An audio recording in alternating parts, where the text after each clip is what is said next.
The following report contains some disturbing images. Treating the injured from the alleged chemical attack in the Damascus suburbs. Adults and children, frantic medical workers. Still unverified, but this new footage is from a Syrian filmmaker. And more tales of what exactly happened in the small hours of Wednesday morning. My father, mother, all my sisters and brothers, plus at least 50 neighbours collapsed on the floor. I managed to bring my little sisters and 2 other girls to this field hospital, but nothing is left in Zamalka. We even saw cars hitting walls because the drivers lost consciousness as they tried to transport the victims for treatment. And still no answer to the crucial questions. Who did this? And was it really chemical weapons?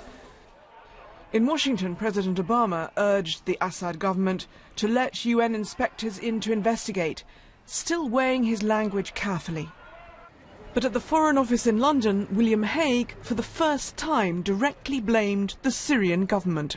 I know that some people in the world would like to say this is some kind of conspiracy brought about by the opposition in Syria. I think the chances of that are vanishingly small. And so we do believe that this is a chemical attack by the Assad regime on a large scale. But we would like the United Nations to be able to assess that. Strong language from William Hague, and he's not the only one. Yesterday, Turkey declared that all red lines have now been crossed, and France warned that force may be needed.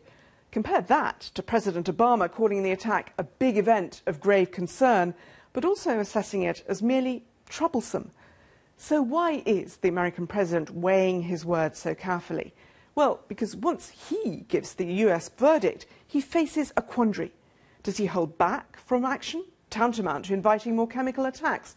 Or does he order the use of force, potentially making the crisis in Syria even deeper?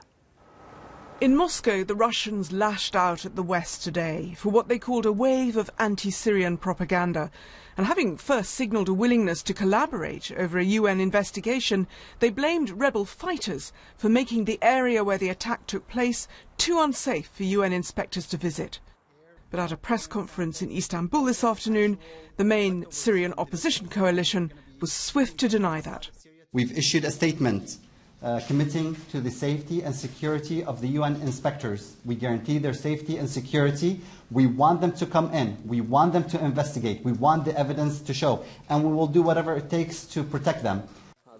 But the days are passing, and the worry is crucial evidence on rockets like this one, apparently found in the vicinity, may deteriorate, leaving UN inspectors nothing to look through but ruins and rubble.